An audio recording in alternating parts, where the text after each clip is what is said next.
رب العالمين والصلاة والسلام على رسول الكريم وعلى آله وصحبه ومن استنى بسنة إلى يوم الدين. All praise due to Allah, may Allah's peace and blessings be on His last Prophet Muhammad sallallahu alayhi wa sallam, and on all those who follow the path of righteousness until the last day. The topic of today's khutbah basically was Ramadan greetings. The Imam greeted all of us who were fasting and asked Allah to bless our fast and the various righteous deeds that we may do during Ramadan. And among those deeds, he reminded us of the importance of completing the recitation of the Quran, not as a ritual, but in following the sunnah or the way of the Prophet Muhammad sallallahu alaihi wasallam. It was his practice in the month of Ramadan to revise all of the Quran that he had with him. And as such, we are encouraged, now we have the complete Quran, we are encouraged to revise that Quran during Ramadan. Also, the Imam encouraged us to take part in the night prayer, which comes after the compulsory prayer of Isha. Though these prayers are not compulsory, they are only recommended. Again, there is great reward in them from the benefits that we get out of the prayer personally, as well as the reward of following the way of the Prophet Muhammad sallallahu alaihi wasallam. And he mentioned that the Prophet Muhammad sallallahu alaihi wasallam, during the first Ramadan in which these prayers came into being, that the Prophet Muhammad sallallahu alaihi wasallam had prayed in the masjid, and some of the companions saw him praying there after Isha and began to gather around him. The second night, when he came back, he did the same after Isha, and more of the companions gathered around him.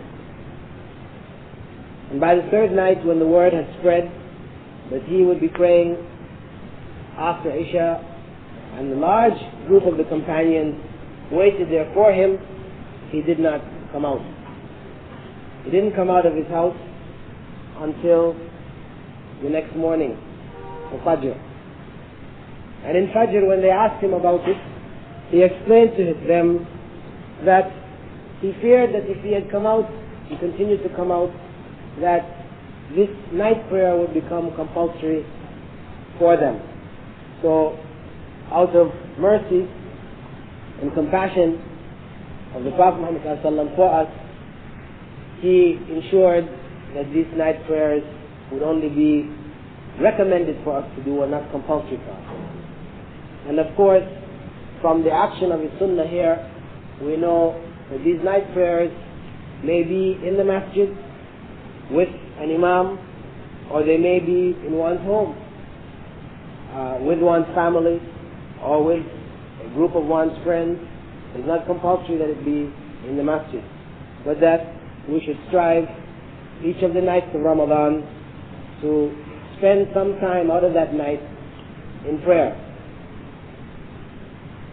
And we should remember that our efforts to read the Quran during Ramadan and to awaken at night for prayer should not be something which we do only in Ramadan, but something which we do throughout the rest of the year.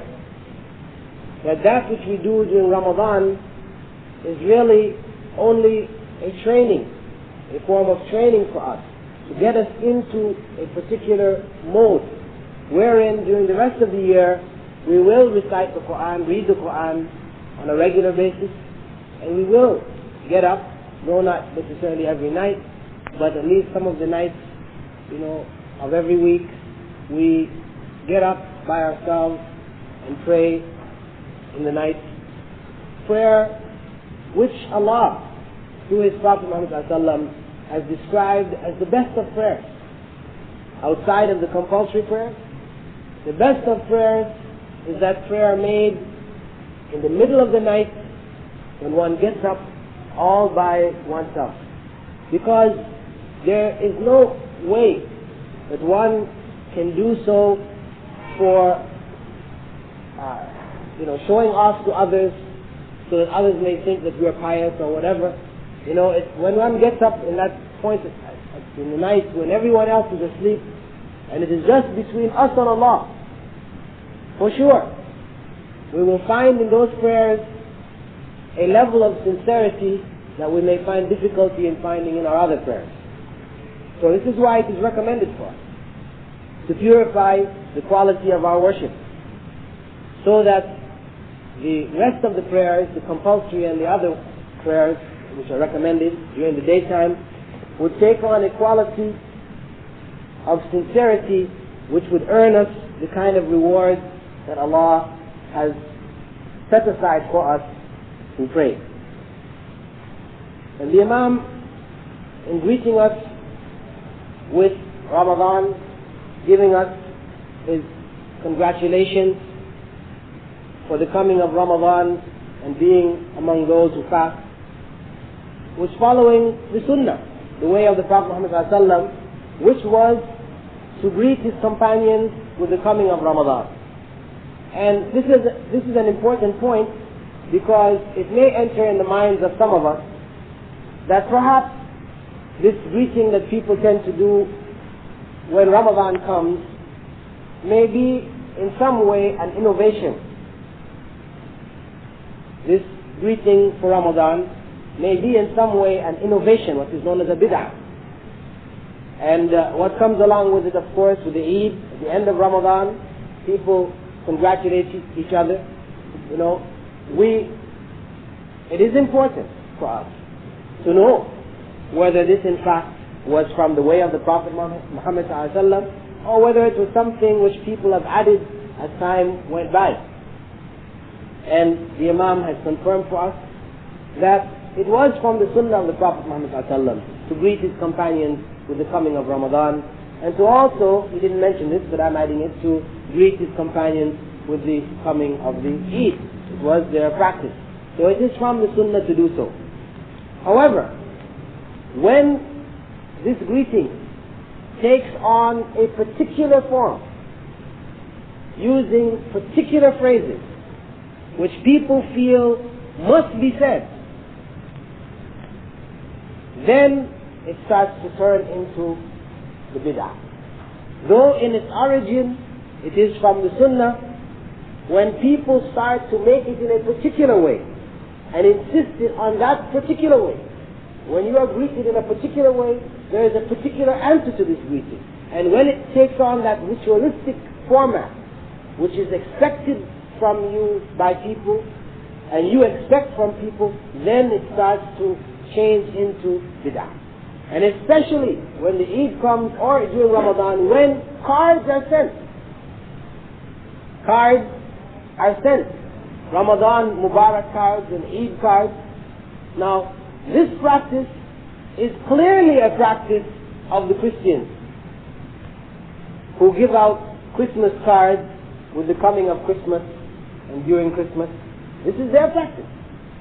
Now when Muslims shift and take that practice and instead put, Ramadan Mubarak or Eid Mubarak on it instead, you see, this does carry us over into the area of bid'ah. So we have to be careful that what may be sunnah, what has been decided by God as a part of the divine law, as conveyed to us by the Prophet, which we call the sunnah, that this, if we do not follow it as it was brought, then it becomes what is cursed by God, an innovation in the religion which has been cursed by God, which is known as bid'ah, the cursed innovation. And the Prophet Muhammad ﷺ had said that we should fear the worst of affairs is the innovation. And every innovation in religion is a cursed innovation. And all such cursed innovations lead to hell. And surely, when we look at what has happened to Christianity, we see a classic example wherein the teachings of Jesus, may Allah's peace and blessings be upon him, were left. And through the innovations introduced by Paul, the masses of Christianity today follow what can only be called bid'ah, cursed innovation. They follow a religion which in no way resembles what Prophet Jesus brought. May Allah's peace and blessings be upon him. And what is the result? The result is that those who claim to be following Jesus today worship Jesus. Shirk, idolatry, the greatest possible sin, the only sin which God will not forgive, which guarantees one a place in hell. This is the classical example of innovation leading to hell. And Muslims face that same possibility. If innovations, although they may seem very simple, the giving of greeting cards on Eid, it may seem simple. How does this take one to hell? But what happened is that the changes which took place in Christianity, it didn't take place at one instant in time. It was a series of little things here, little things there, which accumulated and caused them to deviate. So, the lesson in that for us concerning Ramadan is that we greet each other with the coming of Ramadan. We greet each other on the Eid, but we stay within the bounds that the Prophet Muhammad ﷺ had set for us. We can greet with any greeting. There are no special greetings. And we should not add on to these practices, other practices which may come from other religions. And the Imam advised us to take the opportunity of Ramadan because in it there are many opportunities for us to gain the pleasure of Allah. And in the end, and he quoted a hadith or statement of the Prophet ﷺ wherein Allah had said concerning one in the next life, after living this life, that if he finds good, then he should thank Allah. When he leaves this life, if he finds good, he should thank Allah. And if he finds evil, he should only blame himself, because he was given ample opportunity. The opportunities were there. And if he finds evil, at the end, it is because he did not take advantage of these opportunities and instead allowed himself to fall into evil, and as such earned for himself a terrible punishment. Then he reminded us concerning fasting,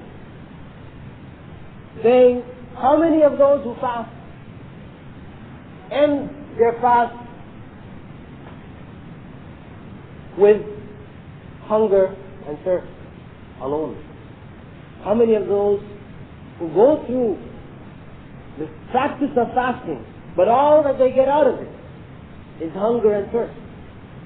And how many of those who pray, stay up at night in prayer, in Taraweeh, and all that they get out of it is tiredness? Their legs become tired. What he's saying is to beware of the ritual, to beware of the lifeless ritual. That fasting is not merely giving up food and drink between dawn and sunset, but it is a spiritual process wherein we seek to purify ourselves of evil thoughts and evil deeds with the aid of physical abstention. That the physical abstention, the physical giving up, is not the end, the goal. It is a means, a way for developing the spiritual abstention. because we as human beings are made up of both the physical and the spiritual. There are these two aspects which constitute our being. And when we strive to develop ourselves, or one aspect of ourselves, the other aspect has to come into play. Now the goal of the fasting was to develop ourselves spiritually. But this is not done in the absence of physical means. So the giving up of the food, the giving up of drink, the giving up of sexual relations, all of these are to help to prepare us spiritually to give up the evil thoughts and the evil deeds which result from our thoughts. So this was an advice to the Imam, from the Imam to us, to reflect on the spiritual goals of fasting and to strive to attain them, so that our fast does not merely become a physical state of hunger and thirst. And similarly the prayers. As Allah had said, إِنَّ الصَّلَاةَ تَنْهَى عَنِ الْفَحْشَاءِ وَالْمُنكَرِ. The prayers prevent us from evil speech and evil deeds. So the physical movements that we go through, the words that we say, it is there to have an effect on us in such a way as to create a righteous individual who speaks righteousness and he does righteousness. So again, these physical restrictions which come in the prayer, the movements which are limited, these are all part and parcel of a system which would help us to spiritually limit ourselves, to spiritually stop ourselves from evil speech. As in the prayer we strive to say what is pleasing to God, and evil deeds, as in the prayer when we strive to do the movements which are pleasing to God. And these movements, when we stand for God, when we bow for God, and when we prostrate for God, all of these movements are demanded by the objects of worship in this life. The president, the leaders, the kings, those individuals of power in this life, they demand it from their subjects. Stand in my presence. When the judge comes into the court, you are commanded, all rise for the honorable so and so and so and so. The powerful leaders have their subjects bow to them. And the more powerful they are, the more they're able to make that bowing evolve into prostration. This is the ultimately powerful leader, whose subjects prostrate themselves at his feet. For us, this is only due to God, because He is the only King, true King, Malik al-Nas. He is the only true King. And He is the only one that we stand for, that we bow for, and we prostrate for. So when we are doing these actions in Salah, we are confirming that Allah is the true King of mankind, and the only one who is due the standing, the bowing, and the prostration. And as such, we would not submit ourselves outside of prayer in such ways as to do what has been prohibited by God for the sake of these powers that be around us.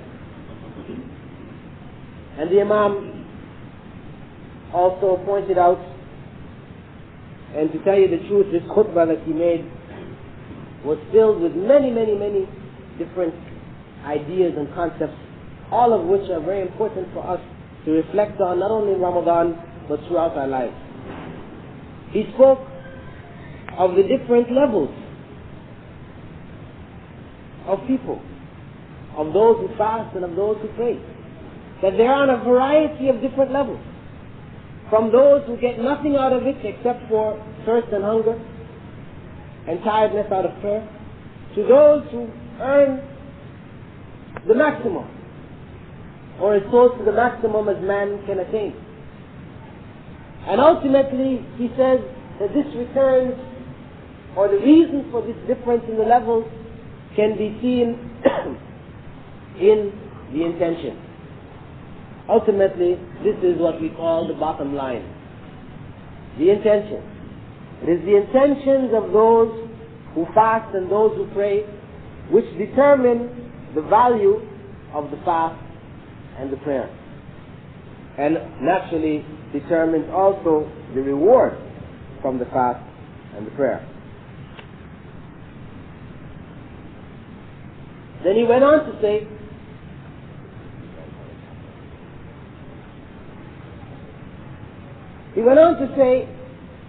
that it was a mercy from Allah and continues to be a mercy that He has placed in certain locations on the earth and in certain seasons of the year added reward for the deeds that we do normally, the righteous deeds that we do normally.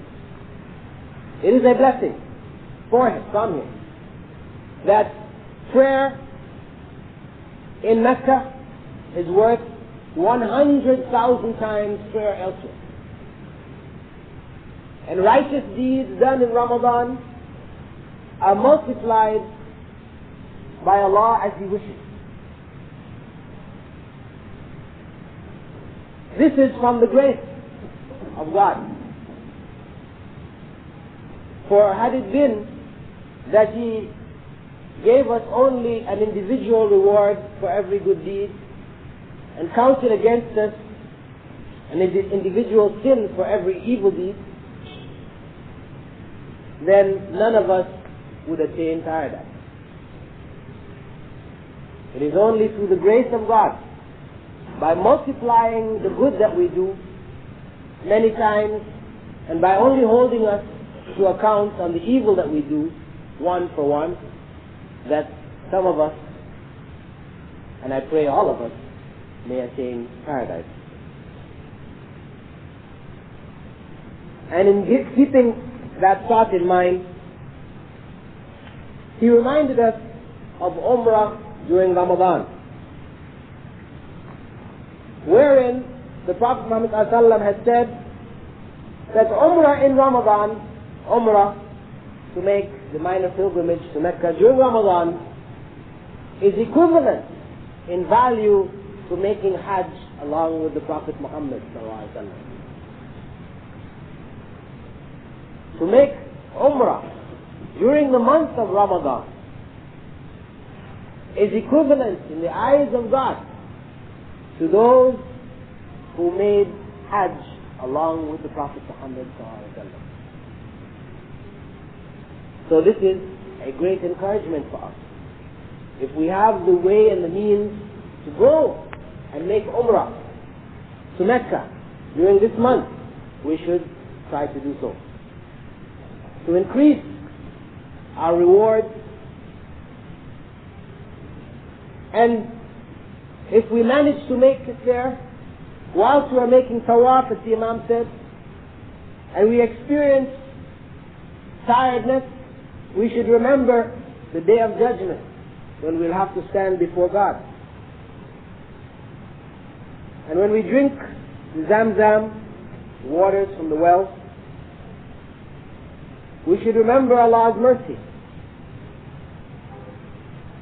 His mercy to Prophet Ismail and his mother Hagar, Hajar, and to us. And as we go through Sa'i between Safa and Marwa, walking in large crowds, we should remember our return to Allah. And we see there in Umrah, in Mecca, mankind in all shapes, colors, sizes. And remember the unity of the Ummah, the unity of faith, which keeps us together as one brotherhood, wherein we strive with each other to do good, and we treat our brothers as we would have ourselves be treated. And in the second part of the khutbah, the Imam congratulated us on our faith. Our faith to be within the bounds of Islam, to have found Islam, to be striving to practice Islam. And as Muslims, he reminded us, Al-Muslim man salim al-Muslimuna min lisanihi wa yadi. That the Muslim, the true Muslim, is one from whom Muslims are safe. Safe from his hands, and from his tongue. And he doesn't harm them physically, nor does he harm them in terms of spreading rumors and slander.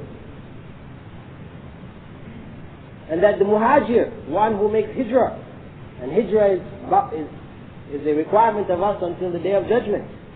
The true muhajir is the one who emigrates from what Allah has prohibited. And then he went on to look at some verses from the Quran, wherein Allah described man in a particular way. These verses began with Allah saying to the angels that He was creating in the earth a Khalifa, one who would be put in power over the earth.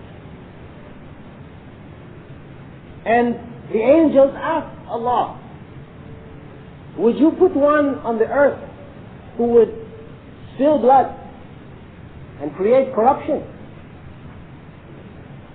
while we praise you and glorify you?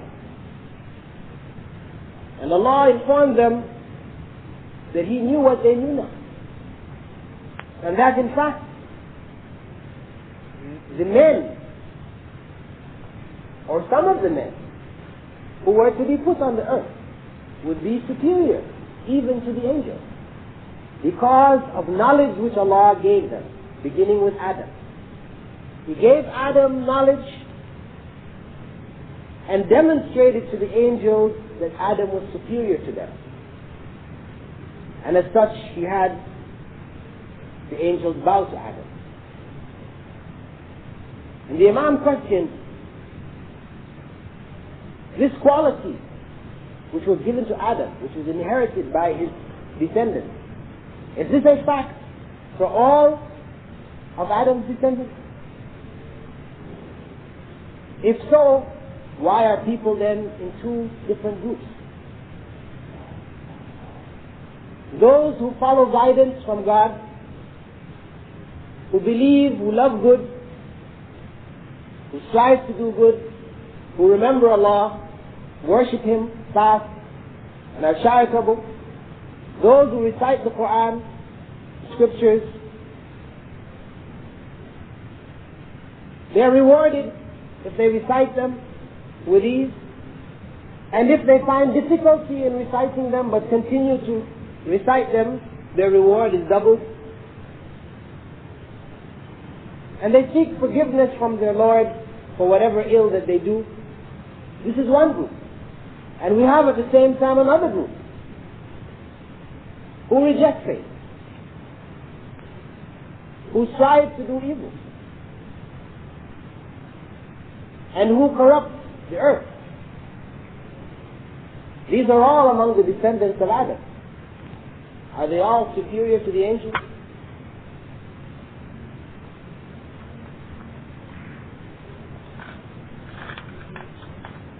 Obviously not. Those who are superior to the angels are those who follow the commandments of God. And it is false faith for one to claim closeness to Allah and one does no good. For one to say, I'm a Muslim. It says on my passport, it says on my iqamah that I am a Muslim. This is false faith. One is a Muslim if one does what a Muslim is supposed to do and believe what a Muslim is supposed to believe. So the Imam went on to remind us that we should remember Allah as much as we can. أَلَا بِذِكْرِ اللَّهِ تَطْمَئِنَّ الْقُلُوبِ. It is only through the remembrance of Allah that hearts find rest. And it is in the remembrance of Allah that we do righteousness and avoid evil. And Allah knows our end. What is the end of this life? Where we will be? What we will do? And has not given us any burden which is too great for us to bear in this life. So we must reflect that all that He has commanded us to do and all that He has prohibited us from doing is for our benefit. It is to bring some good for us and to prevent some evil from befalling us. Though we may see in something which Allah has prohibited, something which may appear to be good to us as an individual, the harm for the community as a whole will be there. And though we may see in something which has been commanded what may appear to us to be something harmful as an individual, the benefit for the community as a whole will be there if we reflect.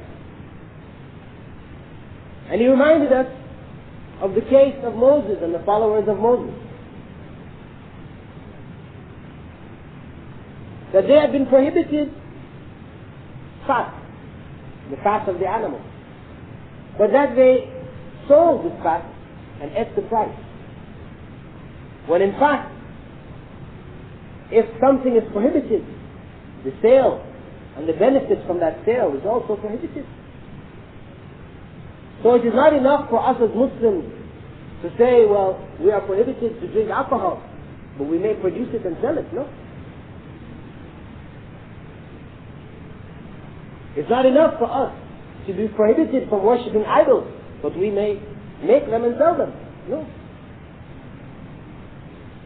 And he went on to point out that after Moses' people were saved by taking them across the Red Sea,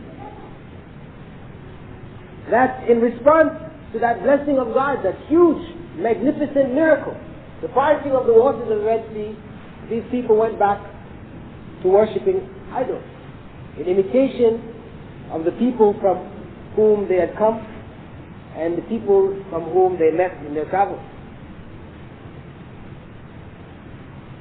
And these are all reminders for us. And he closed the khutbah reminding us that the sweetness of faith has with it a happiness that nothing in this world can compare to. The happiness that we find when we have tasted the sweetness of faith is beyond any other happiness that we may experience in this life. The happiness of wealth and of family goes. They come and they go. But the happiness that comes from realizing faith in God is something which is everlasting. It never goes.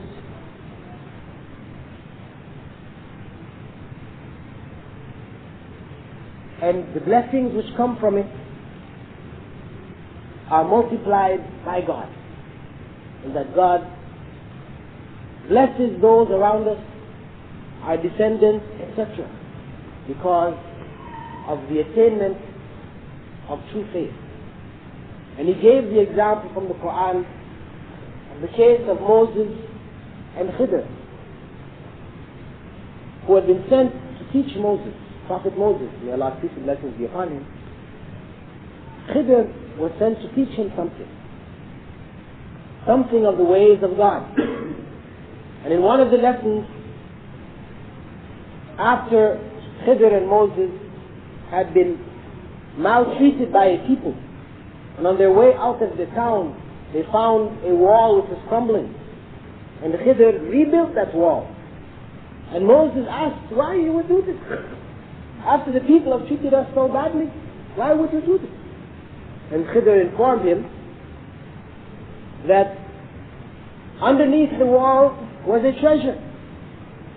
Monies which had been buried by the parents of 2 orphans. And that by rebuilding the wall, that treasure would be protected for them when they reached the age when they could benefit from the treasure. It would be available to them. And this was for them because their parents were righteous. They were righteous parents, so Allah, through His mercy, protected and provided for their righteous children. And he closed the khutbah asking Allah to beautify us with the beauty of faith. If there are any points from the khutbah which I missed, as I said, the Imam spoke on many matters. Perhaps I didn't catch everything. So if there are any points which I missed, anybody would like to add? If not, if there are any comments people would like to make concerning these thoughts on Ramadan, the greeting, and the importance of utilizing the opportunity of Ramadan to avail ourselves of the grace of God. You mentioned that the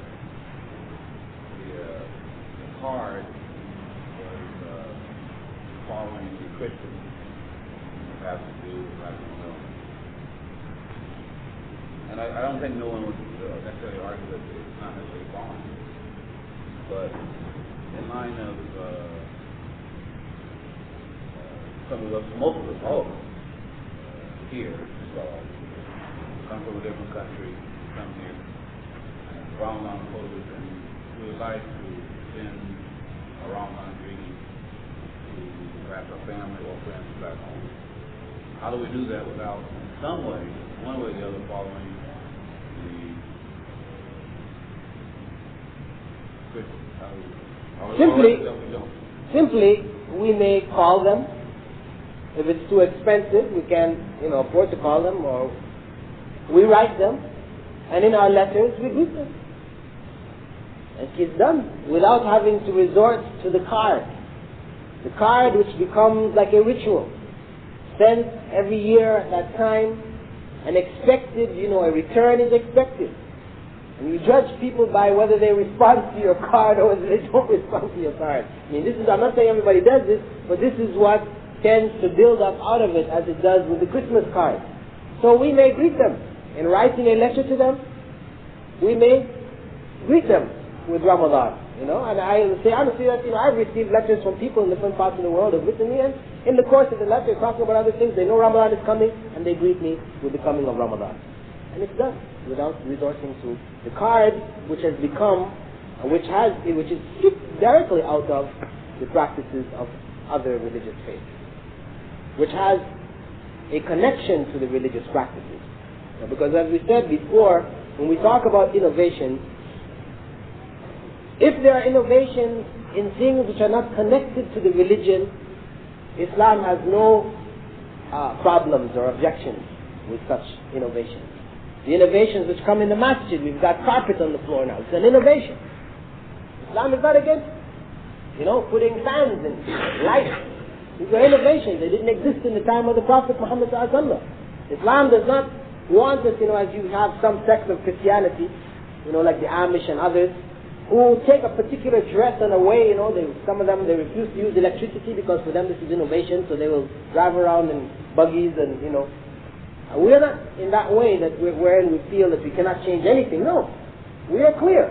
Those things which are directly related to the religion, this is the area where change is not allowed, because the religion came from the Prophet Muhammad ﷺ, from Allah to the Prophet Muhammad ﷺ. Whereas the affairs of our material life, this is subject to change, development, based on the improvements in technology, etc., which ultimately comes from Allah.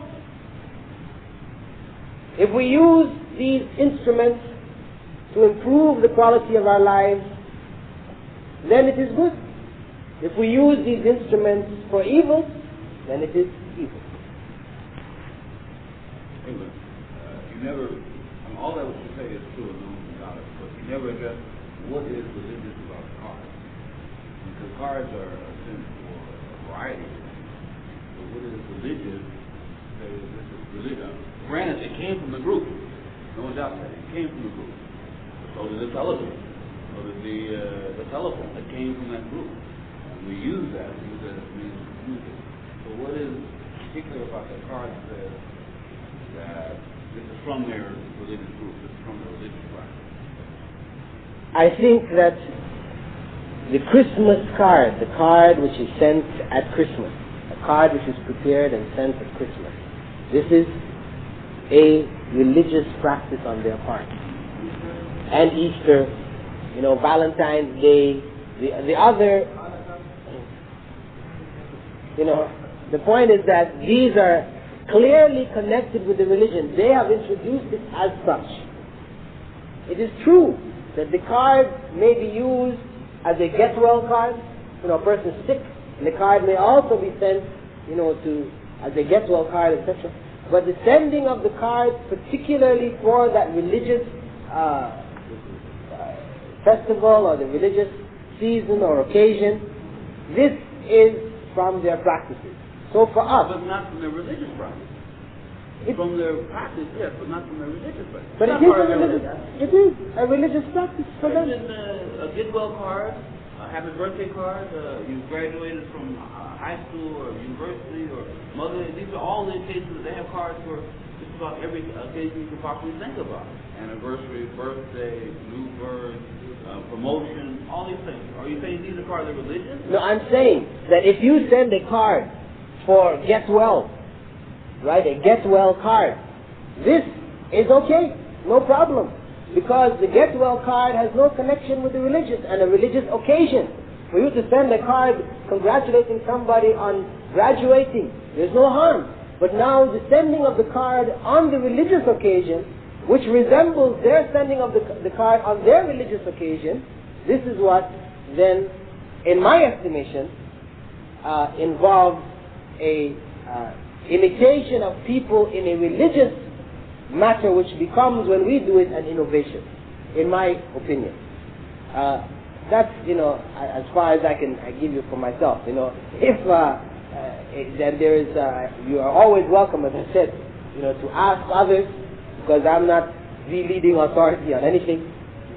Please ask some of the other scholars who are here, to get further feedback on the subject. If you feel, some doubt still within yourself concerning it, please do so. And if you have other feedback, please bring it next week and let us all, share further. So, in summary, you're saying this is just religious, not anything to do with other things like politics, translation, etc. But it's a relative. Sure.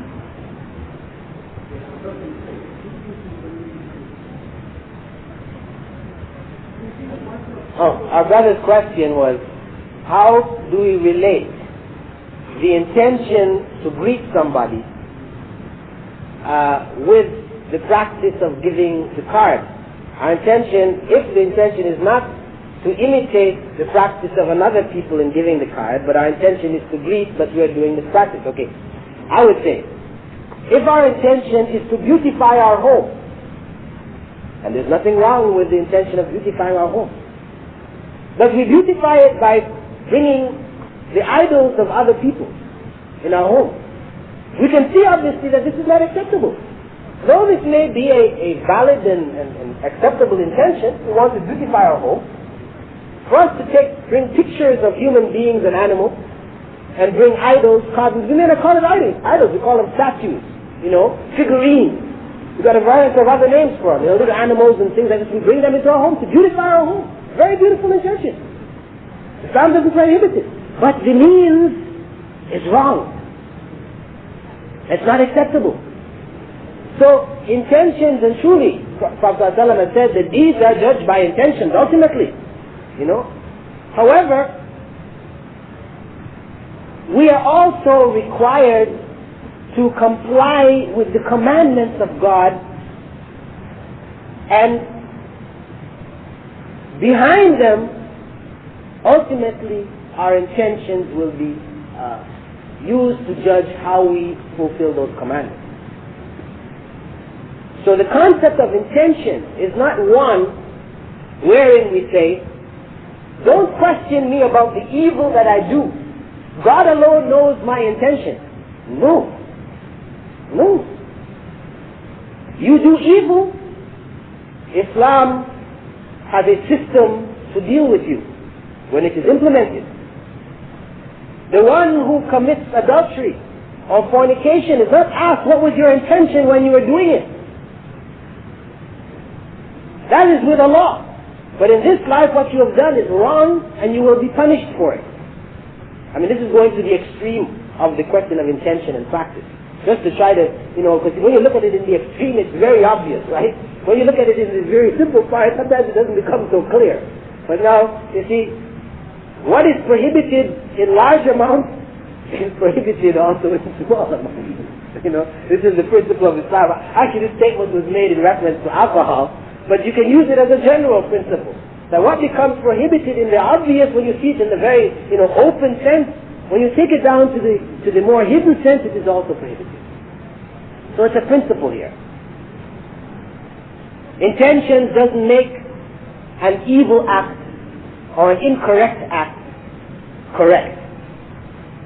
If we know something is not correct, it is imitation of a people, etc., then we must avoid it. But truly, and I'm not negating the fact that Allah, in His grace, can take from the incorrect action of a person, one who has done something in ignorance, good, give reward for that. And the classical example of that is the case mentioned in Sahih Bukhari of an individual who feared God. When the time came for him to die, he was so afraid of meeting God with the sins that he had done. He did righteousness too, but he knew inside himself of the sin he had done that really had no explanation to God. So fearful of this, so fearful of God, that he asked his children that when he died to burn his body, burn it up into ashes, throw some of it, sprinkle it on the land and some of it in the sea, so that Allah wouldn't be able to bring him back together and hold him to account. Okay, of course, this concept is a wrong concept. To think that Allah cannot bring you back together. And surely when his children did it, and Allah caused all the pieces on the earth and in the sea to come back together and bring him back, and Allah asked him why you did it. Of course, knowing why he did it, but asked him just to bring out this concept to us. He said, I did it out of fear of you. And Allah forgave him. So this isn't a case of ignorance now. Man who in ignorance has done this. But it is motivated by fear of God, which is greater. So Allah forgave him of the wrong action and blessed him for his fear of God. So I said, this is an exception. When we're dealing in a circumstance where things are clear, then we have to avoid what is wrong. What we have done out of ignorance in the past, with good intention, but it was out of ignorance, we didn't have an opportunity to realize that this was in fact wrong, then we have an opportunity, Allah willing, to take of His grace as that individual receives.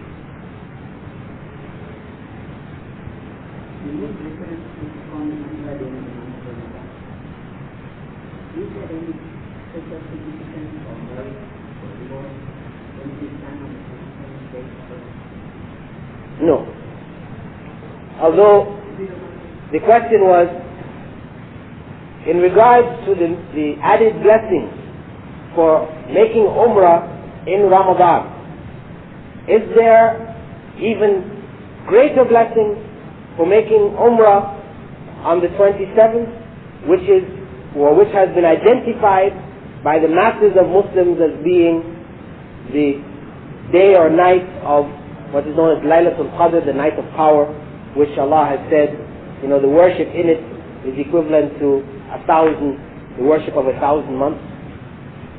No. If this had been so, then the Prophet Muhammad ﷺ would have said so. And he didn't. So for one to intentionally head out for Umrah at that particular day, and for people to now make this has become bid'ah. This something which Umrah in Ramadan, which normally was perfectly okay, recommended.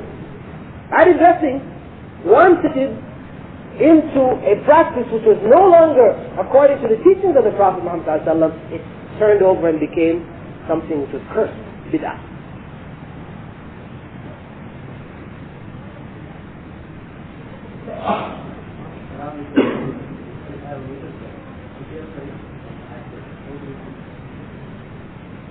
Well, the question again, after Taraweeh prayers, the night prayers, commonly Tahajjud is prayed.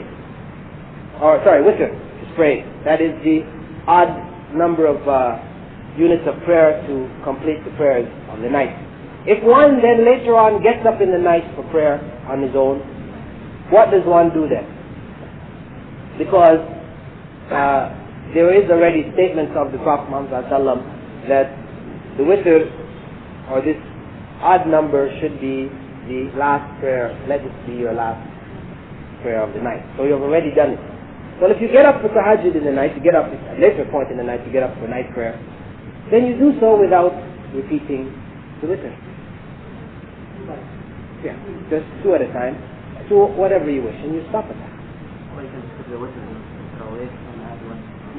Yeah, you could do that, but he was saying in the case where you've already done it, what do you do? So if you know, for example, it is your intention, for example, to get up at a later point in the night, as our brother was adding, then when you finish that added prayer at night, you don't do the witr along with the imam. But when you get up at the night, then you can add it at that point.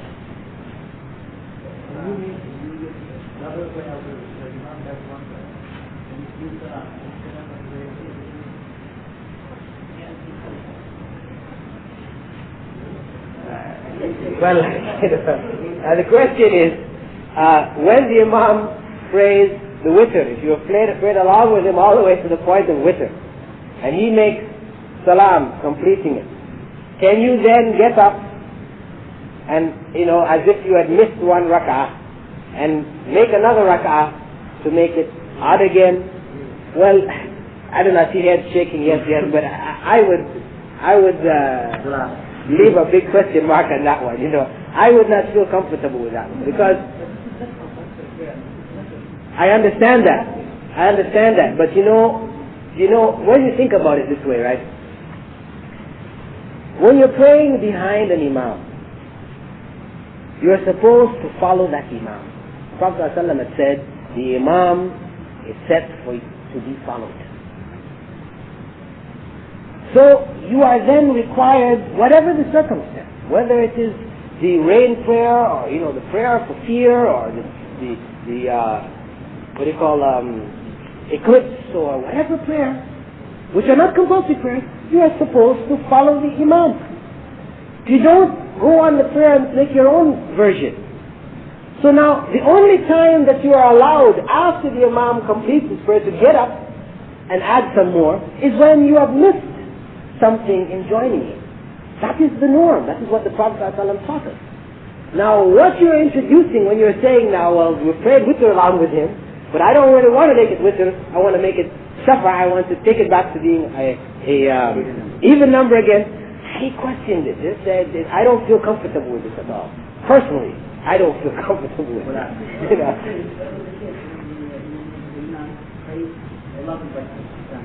want to agree, but not now, so I don't want to miss any rak'ah, with him. So I want to pray with him all along, from the very beginning to the very end, okay? So I want to agree. As far as I know, it's two places, so and even the whole mosque in Mecca, many people. Brother, always in Islam, our thing is not what many people do. Okay. Because, many people do all kinds of things, okay? But what we're looking at here is the principle here. As I said, right, I have given you what I have, how I feel, and you have to choose, you go ask other people, and you choose for yourself, and you do what you feel right with, as the Prophet ﷺ said, what is right is what, you feel comfortable in your heart. And what is wrong is you will feel uncomfortable about it no matter what fatwas, whatever rulings have been given by this one and that one and the other one, you still feel uncomfortable, then better you leave that. Yes. Ask your heart. I mean, what is better to leave the things in which there are doubts for the things about which you are sure. As a general principle.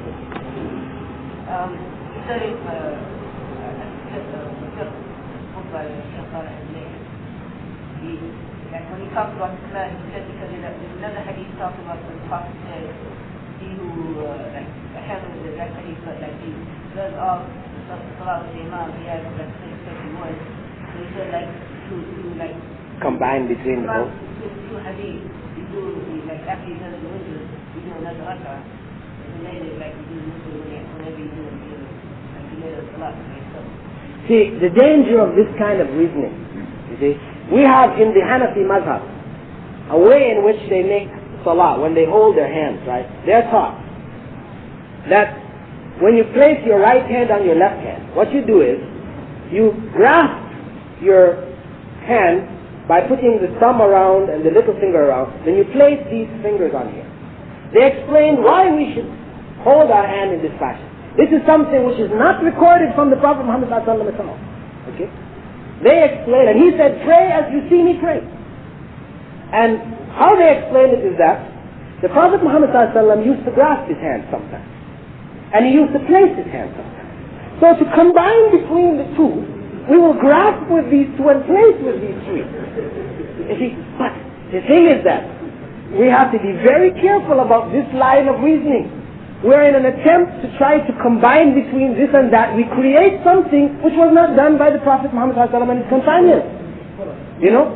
So what I'm suggesting is that this is not something which we have to do. See, if it is something which we had to do, then we have to work out something. But this is something which is optional. We have a number of other options. So why not take the other options which we are certain about, which are clearly okay, instead of going into something which there are question marks about. No matter who argues and explains and sticks together, I'm just saying, there is danger here. And this is just my advice to beware. I got a question. We want, I need a solution from you. I want to pray with the Imam to say, all the love rights, okay? I want to agree. So, which is the answer? I want to do this thing. I want to pray with him from the very beginning to the very end. I want to agree. So, well, I would suggest, brother, you see, that those two things cannot be combined. You see, it's not always that there are two things that you may want to do that you can combine. There are a number of things that we may wish to do, but sometimes you just can't combine them.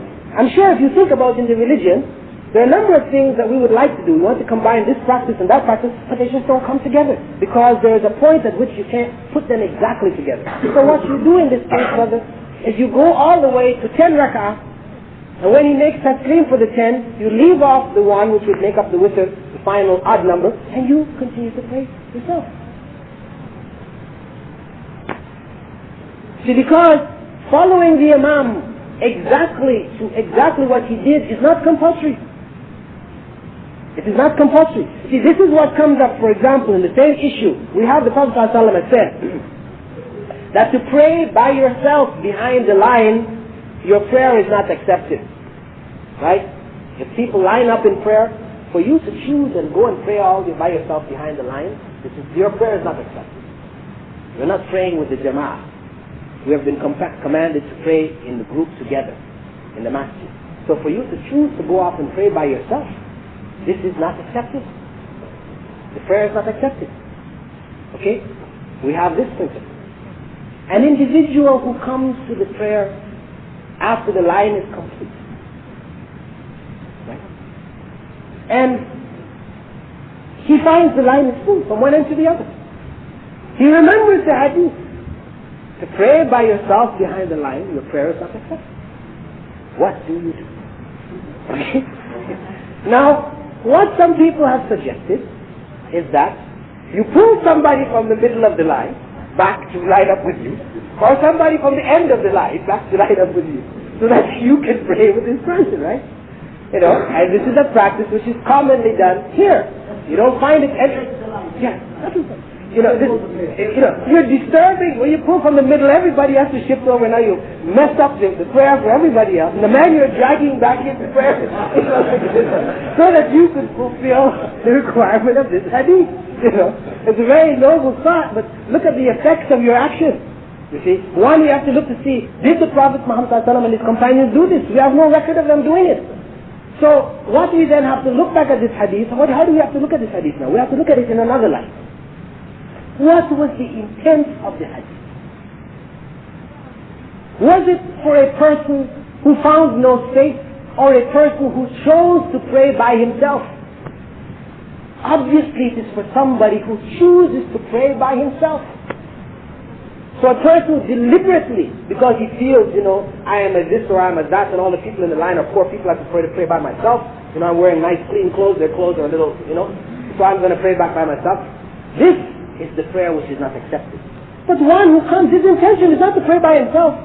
But that's all that's left. Inshallah, there are other people coming, the prayer is not over. Inshallah, there are other people coming, but they will come and line up with him. So his intention is not to pray by himself. So he does that.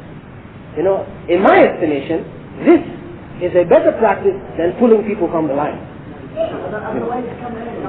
Yeah, or come early, right? Come on time. Yeah, fear Allah, you're right. General principle, fear Allah to the degree that you're able. You avoid what has been prohibited to the degree that you're able. If I want to add night prayer alone, or in the front of the 2 points of the day, either this or that, I would say front of or in the prayer, if I do that, then the Ilan or in the prayer, let's add it. Yes, and as if he was all the night in prayer. Or if he was all the night praying, till the very beginning of the night, till the very end of the night. And that's what I'm doing. If you want to add anything after that, why is the head for that? Then the night is sleep. And we talk of some other, I'm just reading for some other today. Now it's not looking at that. No two all prayers daylight. So you cannot add to it or join it with others. So it means just change the Imam of the day and that's all. Now there's the end. If you want to add later in two together. Yeah, I don't see that one. Exactly. And not to be because the one who plays the law will be not. And if that is true, then the argument, I believe, should follow the line. They should stop asking for reasons. And they should make an attempt to memorize or to learn to go after themselves. By following the Imam in that way, they will never know. So it's really an excuse to pray the law which is enough. And then continue with the rest of what they normally do. I didn't quite get that. That they want to pray to the Lord. This was their intention, why they were staying for that, yes. They want to snatch that prayer, which he was. They want to pray to the Lord alongside the Imam, or they want him to do it so everybody gets going. And they want to continue during the night with what they would normally do. So they stand up after they order up to complete the evening. Now they pray evening. They got the benefit of the dua, which is what they wanted in witness, and now they can continue with that. And I believe that in this case they are making no attempt to learn the dua for themselves. Yeah, because the dua actually, or that informal prayer which is made in witr, this is something for one which the Prophet ﷺ did not do all the time. Though it has become a standard, people feel like every time you make witr, you make the dua kunut. It was not the sunnah of the Prophet ﷺ to do it every time. He did it sometimes he didn't do it. An option.